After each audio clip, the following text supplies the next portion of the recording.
आत्मने नमः। श्री गुरु चरणकमलेभ्यो नमः। निजानन्दस्य कृष्णस्य प्राणनाथस्य वै ध्रुवं चरित्रं पावनमेतद् व्याचलोके सुदुर्लभम्। पठनात् श्रवणाच्चैव प्रेम भक्त्या समर्चनात् लभते चेप्सितं लोके अन्ते च पदमव्ययम्। निजानंद निज नाम है श्री कृष्णा धनि धाम। श्यामा सुंदर साथ सब राखो हृदय धाम। मंगल कृष्ण प्रणाम है मंगल धर्म प्रकाश। मंगल सुंदर साथ है मंगल धाम उजास। मंगल सुंदर साथ है मंगल धाम उजास।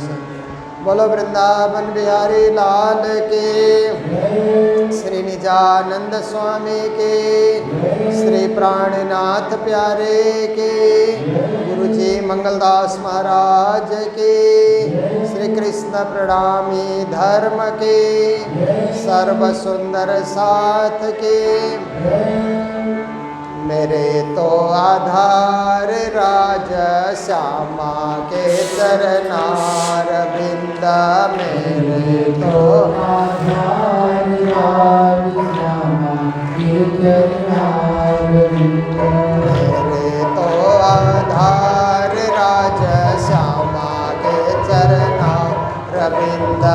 मेरे तो आधार राज श्यामा के चरनार राज के चरनार बिंद।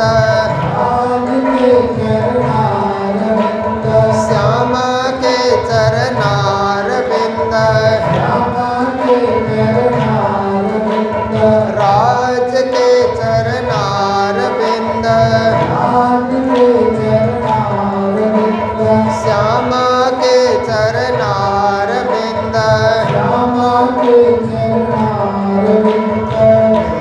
तो आधार राज श्यामा के चरनार बिंद। मेरे तो आधार राज श्यामा के चरनार बिंद। मेरे तो आधार राज श्यामा के चरनार बिंद। मेरे तो आधार राज श्यामा के चरनार बिंद। सतगुरु के चरनार बिंद। सतगुरु के चरनार बिंद। सतगुरु के चरनार बिंद।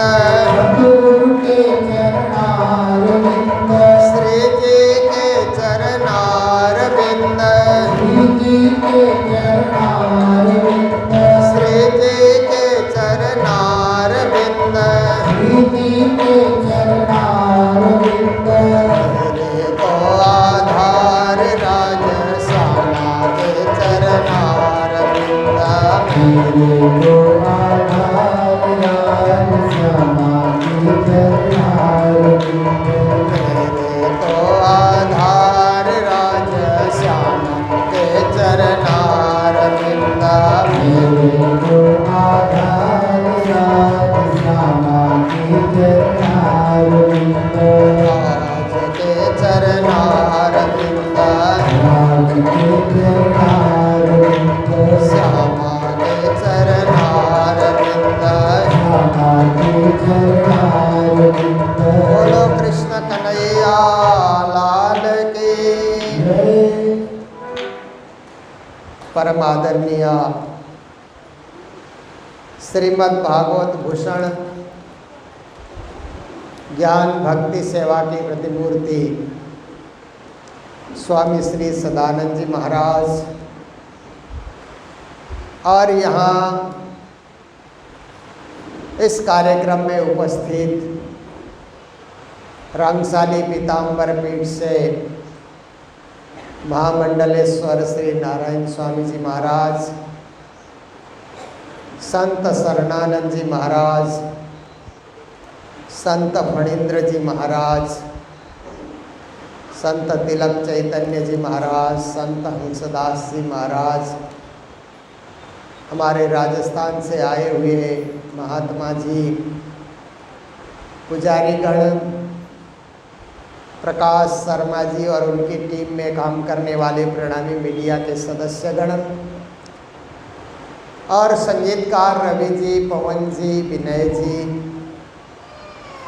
ये माता कुंती देवी के सौजन्य से उनके परिवार के द्वारा अपने पितरों के पवित्र गति के लिए, और जो सौदागर जी हम सबके अत्यंत निकट थे, अत्यंत प्रिय थे, उनकी आत्मा को भी परम शांति मिले, परमात्मा की प्राप्ति हो, इस हेतु से त्रिदिवसीय श्रीमद् भागवत कथा का आयोजन हुआ है।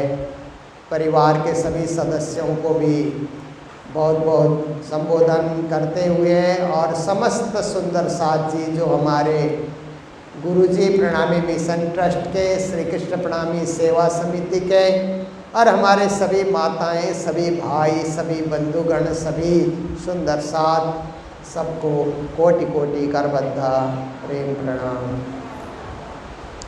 देखिए, श्री प्राणीनाथ जी महाराज ने सच्चे ब्रह्म सृष्टि होने के लिए कुछ लक्षण बताए हैं, क्योंकि सच्ची बात और पक्की बात हमें अच्छी लगती है। हम कहीं भी जाते हैं तो हर एक माल से सामान नहीं लाते, क्योंकि वो कच्चा माल होता है ना। हर एक माल का सामान सस्ता है बोल करके आप खरीद करके लाएं तो एक दो दिन में टूट फूट जाते हैं, उनका पक्का अस्तित्व नहीं होता है। इसलिए हम लोग देखते हैं कि कोई ब्रांडेड माल मिल जाए। ब्रांडेड मिलने से कई समय तक वो टूटता भी नहीं है, फटता भी नहीं है। कपड़े देखिए, ब्रांडेड कंपनी के कपड़े लीजिए, 4-5 साल तक कुछ होता ही नहीं है। ब्रांडेड सामान लीजिए तो कई दिनों तक आपके घर में चलते रहते हैं, और सस्ते सामान लेते हैं तो पछताते रहते हैं। आप क्या बात है कि हमने सस्ता तो ले लिया, एक बार खुश हुए, परंतु ये तो हमको रुला ही रहा है। तो दुनिया में नकली और असली देखिए, एक तरफ नकली चीज़ का विस्तार बढ़ता जा रहा है और एक तरफ असली चीज़ का भी विस्तार बढ़ ही रहा है। दोनों का कंपटीशन जैसा होता है। एक तरफ अधर्म का भी विस्तार बढ़ रहा है तो दूसरी ओर धर्म का भी विस्तार बढ़ रहा है। देखिए, धार्मिक कार्यक्रम भी होते रहते हैं, मंदिर बनते रहते हैं, देवालय बनते रहते हैं, पूजा का कोई ना कोई कार्यक्रम होते ही रहता है। तो संसार में देखिए, नेगेटिव साइड भी बढ़ रहा है, पॉजिटिव साइड भी बढ़ रहा है, पर हमें कभी पक्ष लेने का मौका मिले तो हम सत्य का ही पक्ष लेते हैं, असत्य का पक्ष नहीं लेते हैं। जैसे एक विद्यार्थी पढ़ करके आता है ना, जब डिग्रियां लेकर के विद्यार्थी आता है तो वो चौराहे पे खड़ा हो जाता है। विद्यार्थी सोचता है कि अब मुझे कौन से मार्ग को चुनना है। एक मार्ग ऐसा है कि छल करो, ठगी करो, 2 नंबरी धंधा करो, जल्दी से पैसा भी आ जाता है, जल्दी से कमाई भी हो जाती है, गाड़ी भी आ जाती है, घर भी बन जाता है। देखो, जल्दी फटाफट होता है, पर रास्ता है 2 नंबरी का काम। और एक ऐसा रास्ता है कि पक्का काम करना है, टैक्स दे करके काम करना है, तो आपको संघर्ष भी करना पड़ेगा, परेशानियां भी झेलनी पड़ती है। लोग जल्दी धन कमा रहे हैं, आपको वक्त लगता है धन कमाने में। ऐसे स्थिति में चौराहे पे बच्चा खड़ा हो करके आपको पूछे कि मैं कौन से रास्ते पे जाऊं, असली रास्ते पे जाऊं या नकली रास्ते पे जाऊं, तो ज्ञानी जन उसको यही कहते हैं, बेटे भले ही संघर्ष करना पड़े, भले ही पसीना बहाना पड़े, सत्य सत्य होता है, असली असली होता है।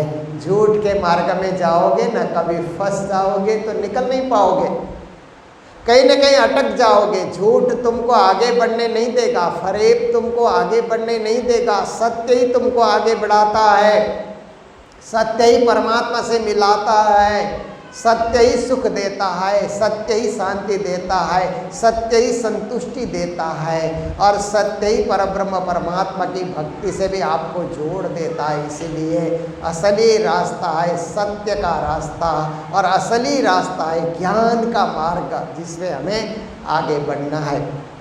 तो प्राणनाथ जी महाराज ने ब्रह्म सृष्टि का लक्षण बताया। तो ब्रह्म सृष्टि का लक्षण बताते हुए कहते हैं, रहवे निर्गुण होए के और आहार भी निर्गुण, साफ दिल सुहागिन कबौन दुखावे किन्न। उन्होंने कहा ब्रह्म सृष्टि का ऐसा लक्षण होगा कि निर्गुण अवस्था में रहते हैं। तो निर्गुण अवस्था क्या है? हमारे में 3 अवस्थाएं आती है न। सतगुणी अवस्था, अभी आप मंदिर में हैं तो सतगुणी अवस्था है, आप आराम से पलायती मार करके बैठे या कुर्सी में भी बैठे तो आपके अंदर सतगुण काम कर रहा है इस समय। और यहाँ से जैसे ही बाहर निकलेंगे, टोटो पकड़ेंगे, रिक्शा पकड़ेंगे तो रजगुण काम करने लगता है। और कभी कभी काम नहीं बनता है तो तमगुण भी हमारे ऊपर असर डालने लगता है। तमगुण असर डालता है तो गुस्सा आता है, अहंकार सताता है, व्यक्ति आपा से बाहर हो जाता है। तमगुण उसको सही ढंग से जीने नहीं देता है। रजगुण कुछ अंश में ठीक है, परंतु रजगुण भी कहीं न कहीं आपको नेतृत्व की भावना, नेतृत्व करने की तरफ, आपको राजनीतिक तरफ आपको खींचता है। सतगुण आपको मंदिर में खींच कर ले आता है। आज आप मंदिर आए ना, आपका सतगुण आपको मंदिर लेकर के आया। पर सतगुण से भी ऊपर और एक गुण है जिसको निर्गुण कहा जाता है। निर्गुण अवस्था में जाने के बाद तो देखिए सब कोई जा नहीं सकते निर्गुण अवस्था में, सतगुण में ही अटक जाते हैं। पर कुछ ज्ञानी जन, कुछ गृहस्थ संत, कुछ महात्मा, कुछ महापुरुष ऐसे होते निर्गुण अवस्था में पहुंच जाते हैं। निर्गुण अवस्था में पहुंचने के बाद मान अपमान का ख्याल नहीं रहेगा। जैसे अभी आप कुर्सी में बैठे हैं ना, तो एक आदमी एक सुंदर साथ आकर के कहेगा कि कुर्सी मुझे दीजिए, आप नीचे बैठिए। यदि आप निर्गुण अवस्था में पहुंच चुके हैं तो ठीक है, ऐसा करके आप नीचे बैठ जाएंगे। पर आप निर्गुण अवस्था में नहीं गए हैं तो बोलेंगे और कुर्सी ढूंढ करके लाओ, बाहर बड़ी सारी कुर्सियां पड़ी है, तुम लाओ और बैठो, हम बैठे, मेरे को क्यों उठाते हो। निर्गुण अवस्था में जाने के बाद जैसा भी आहार मिले राज्य का प्रसाद समझता है वो। जो भी आहार मिले, मुझे चटपटे बनाओ, मसालेदार बनाओ, तली हुई चीज़ें बनाओ, ऐसा नहीं कहेगा। राज्य का प्रसाद है, राज्य को याद करके हम खा रहे हैं। कपड़े भी जैसे मिलता है ना, ठीक है, जो मिला राज्य का दिया हुआ है, बदन ढकना है और उनकी भक्ति करते चलना है। तो निर्गुण अवस्था बहुत ही उत्तम अवस्था होती है, परंतु हर कोई जा नहीं सकते उस अवस्था में, केवल ब्रह्म सृष्टि पहुंचती है। इसलिए प्राणनाथ जी ने कहा ब्रह्म सृष्टि निर्गुण अवस्था में रहती। आहार में निर्गुण न, उनका आहार में निर्गुण होता है क्योंकि उनको ऐसे मसालेदार और चटपटे आहार अच्छे नहीं लगते, क्योंकि स्वास्थ्य के लिए भी वो खराब है। देखिए लोग जवानी में क्या करते हैं, घी भी बहुत ज़्यादा, मसाले भी बहुत ज़्यादा, तेल भी बहुत ज़्यादा, मिठाइयाँ भी बहुत ज़्यादा खा लेते हैं और थोड़े दिनों के बाद फिर डॉक्टर के चक्कर शुरू हो जाते हैं। आपको तो शुगर है, आपको हाई प्रेशर है, आपको कोलेस्ट्रॉल है, आपको और चीज़ें बढ़ती जा रही है, कंट्रोल करो नहीं तो कोई न बड़ी बीमारी आ सकती है। देखिए इसलिए हम कोशिश करें कि सात्विक आहार करें। निर्गुण आहार करना तो बड़ी अच्छी बात है, पर हर एक के बस की बात नहीं, इसलिए सात्विक आहार करें। सात्विक आहार भी निर्गुण आहार का ही एक परिवार माना जाएगा, उसी का समकक्ष माना जाएगा। पर ब्रह्म सृष्टि तो निर्गुण आहार करती है। देखिए पन्ना का इतिहास हम लोग बीतक में सुनते हैं ना, तो प्राणनाथ जी के साथ तो 5000 सुंदर साथ पन्ना पहुंच गए थे। तो प्राणनाथ जी महाराज शाम को जब चर्चा शुरू करते थे तो 9 बजे से 12 बजे तक चर्चा करते थे। 9 बजे से पहले और कार्यक्रम हो जाता था। कुछ परमहंस सुंदर साथ थे, वो 12 बजे तक प्राणनाथ जी की चर्चा सुनते थे। तो उसके बाद प्राणनाथ जी चर्चा से उठे तो एक एक मुट्ठी चना बांट देते थे सबको। एक एक मुट्ठी चना और एक लोटा पानी पीने से रात को कुछ खाना ही नहीं पड़ता था उनको। निर्गुण आहार देखिए कैसे संतुष्ट रहते थे कि रात्रि को हमें भोजन ही नहीं करना है। मुट्ठी भर चना मिला तो बस गुजारा हो गया। तो आहार भी निर्गुण, प्राणनाथ जी ने निर्गुण आहार करने की बात बताई। साफ दिल, फिर आगे कहते हैं दिल को साफ रखो, क्योंकि दिल कलंकित नहीं होना चाहिए, दिल दुखी नहीं होना चाहिए, क्योंकि दूसरे को देख करके दिल कभी दुखी हो जाता है ना, कलंकित हो जाता है। और दिल अपने अवगुण से भी कलंकित हो जाता है। इसलिए दिल को पाक और साफ रखना है। दिल रूपी आईने को हमेशा पोंछते रहना है। जैसे आपके घर में आईना होता है ना, उसको पोंछते रहो तो धूल नहीं जमती है, नहीं तो आईने में धूल जम जाती है, फिर चेहरा साफ साफ नहीं दिखाई देता है। ऐसे ही दिल रूपी आईने को भी साफ करते रहना है, विकारों को धोते रहना है, तब तो वह स्वच्छ बनेगा। अन्यथा बहुत सारी धूल जम जाती है, बहुत सारे विकार जम जाते हैं। इसलिए दिल को सदा साफ रखना। साफ दिल सुहागिन, कबहू न दुखावे किन्ना। फिर कहते हैं ऐसी हम बोली बोले कि किसी को चोट न पहुँचे, किसी को कष्ट न पहुँचे, किसी को दुख न पहुँचे। वचन विचारी बोलो रे साधु, वचन के हाथ न पाओ। कोई वचन करे औषधि और कोई वचन करे घाव। संतों ने कहा वचन बोलने से पहले विचार करके बोलो। बोलना आता है करके जल्दीबाजी मत करो, क्योंकि वचन के न हाथ है न पाँव है, परंतु कोई वचन करे औषधि। आपके ही वचन औषधि के काम कर जाते हैं और आपके ही वचन घाव के भी काम कर जाते हैं। किसी को आपने नीचा दिखाने के लिए वचन का प्रयोग किया तो उसके जीवन में घाव का काम कर जाता है। और मंदिर में हम लोग रहते हैं ना, मंदिर हम चलाते हैं, तब तो हमारा वचन बहुत ही विनम्र होना चाहिए, बहुत ही झुका हुआ होना चाहिए, क्योंकि मंदिर से लोग क्या सीख करके जाएं, हमारी विनम्रता सीख करके जाएं, हमारा जो है आओ भगत लोग सीख करके जाएं और वो भी अपने मंदिर में वैसे आओ भगत करने लग जाएं, वही विनम्रता दिखाने लग जाएं, वही सेवा भाव दिखाने लग जाएं। इसके लिए हमारा स्वभाव में परिवर्तन लाना, विचार में परिवर्तन लाना, दिल में परिवर्तन लाना और दैनंदिन में परिवर्तन लाना, तो इस तरह से हम अपनी बोली को सुधार सकते हैं, बोली को वाणी बना सकते हैं। प्राणनाथ जी ने अपनी बोली को वाणी बनाई, हम भी कोशिश करेंगे तो हमारी बोली को वाणी बना सकते हैं। और बोली पे कंट्रोल नहीं है तो बोली गाली भी हो जाती है ना, वो हो ही है, उसी मुख से गाली भी निकलती है, उसी मुख से बोली भी निकलती है, उसी मुख से वाणी भी निकलती है। कंट्रोल करने की ज़रूरत है, अपने आप को कंट्रोल करके हम लोग बोलें तो हम वाणी बोल सकते हैं, महावाणी बोल सकते हैं। देखिए गुरु जी मंगलदास जी ने मंगल सूक्त की वाणी कही ना, महावाणी है वो। ऐसे ही बड़े बड़े गुरुजनों की महावाणी मिलती है।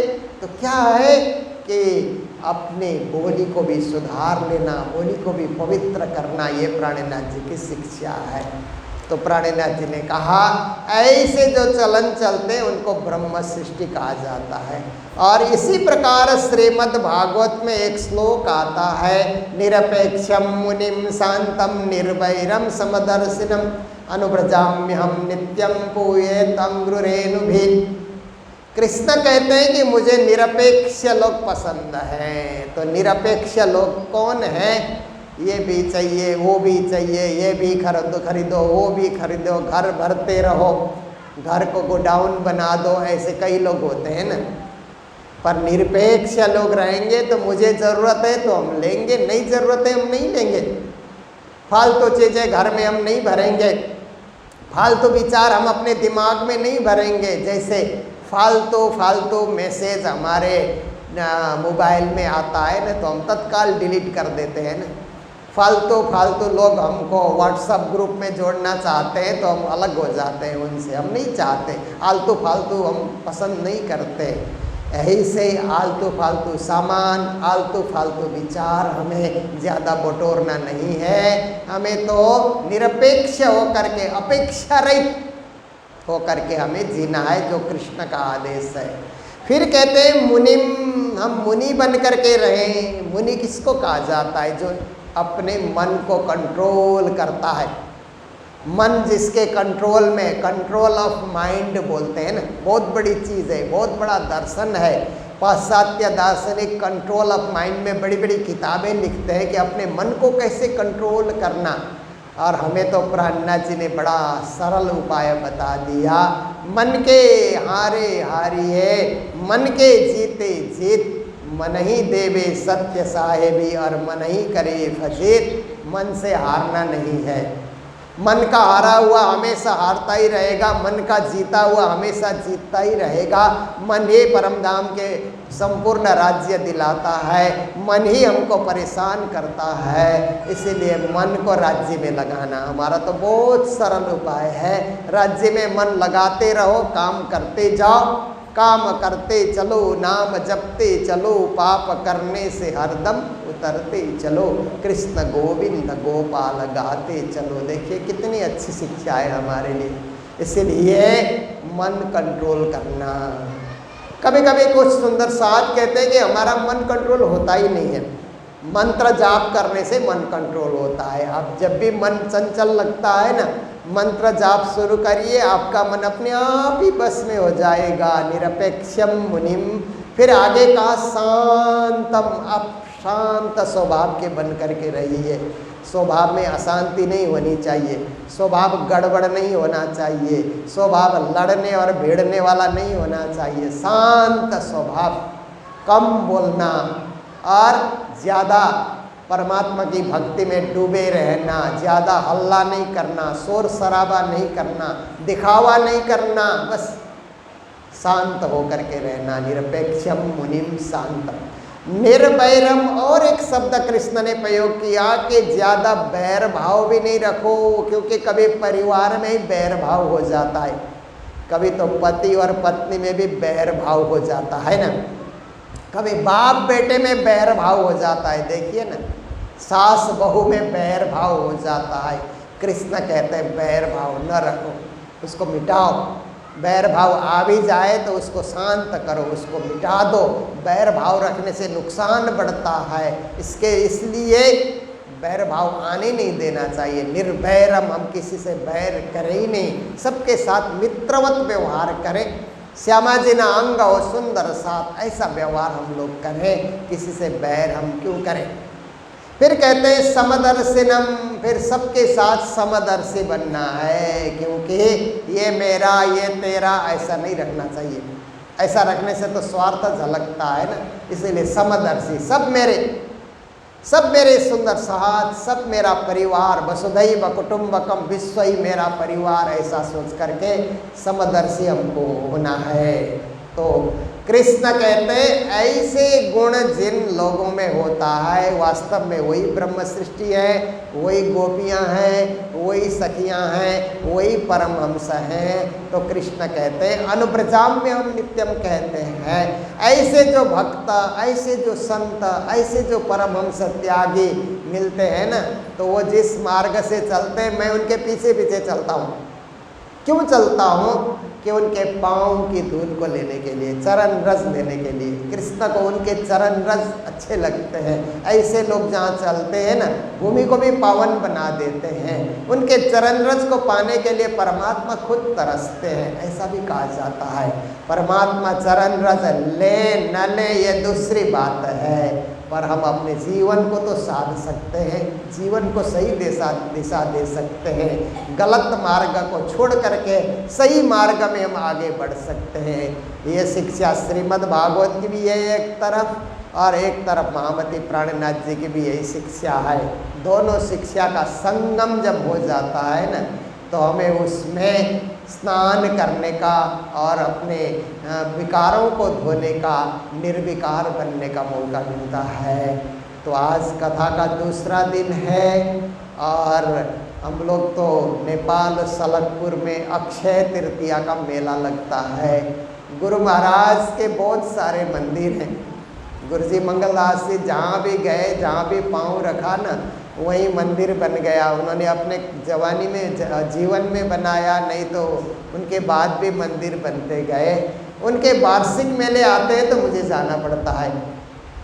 जहाँ भी जितने, मैं तो जनवरी से कई वार्षिक मेले में जा चुका हूँ। तो सलकपुर नेपाल में अक्षय तृतीया का वार्षिक मेला होता है और उनकी विशेषता को देखिए कि वहाँ जो बाईजोराज संघ माताओं का जो मंडली है, उन्होंने साल भर घर घर में पारायण पाठ किया और एक साथ मंदिर में घर घर से स्वरूप साहब सिर में उठा करके लेकर के आए। मंदिर में 108 पारायण पधराया और पूर्णावती उन लोगों ने कराई। मुझे पूर्णावती करने का मौका मिला। देखिए माताओं का प्रेम, देखिए कि उन लोगों ने हिम्मत कर लिया कि एक साल में एक पारायण तो हम कर ही सकते हैं, आराम से कर सकते हैं। और समूह में उसकी पूर्णावती हो जाए तो कितना बड़ा मेला हो जाता है। 108 पारायण का ही आनंद मिलता है। सो कार्यक्रम चलता रहा। हम तो वहाँ 1:30 बजे फारिग हुए वहाँ से, वो भी जल्दी जल्दी जल्दी करके 1:30 बजे हुए। पर आजकल रास्ते इतने अच्छे बन गए हैं ना, क्योंकि हमारे सरकार का विशेष ध्यान है रास्ते बड़े हो और अच्छे हो। तो हम लोग जल्दी से वहाँ से चले और यहाँ कार्यक्रम के बीच में आ गए। बहुत ही अच्छा हुआ। हमारे माता कुंती जी की हार्दिक इच्छा थी कि दोनों कथाएं साथ साथ चले, तो हमने भी यही प्रयास किया कि ज़रूर आपकी इच्छा पूरी होगी। कथा साथ साथ चल रही है, कल भी कथा चलेगी, जैसे भी कार्यक्रम होगा। अभी महाराज जी के साथ तो इसके बाद कलकत्ता में एक कथा है, फिर कालिम्पोंग में 28, 29, 30 की कथा है। उसके बाद 1 और 2 को गुरु जी की तिथि है। फिर 4 तारीख से लेकर के 8 तारीख तक जयगांव का परिवार फिर कालिम्पोंग में भागवत और वाणी चर्चा करा रहा है। तो 2 कथाएं कालिम्पोंग में इकट्ठे हैं। सब राज्य की मेहर है। जैसे राज्य चलाएंगे ऐसे हम लोग चलते रहेंगे और राज्य के गुण को गाते रहेंगे। तो आइए इन्हीं शब्दों के साथ अभी की चर्चा को विराम दे रहे हैं। बोलो कृष्ण कन्हैया लाल की, सद्गुरु महाराज की, श्री प्राणनाथ प्यारे की। प्रणाम।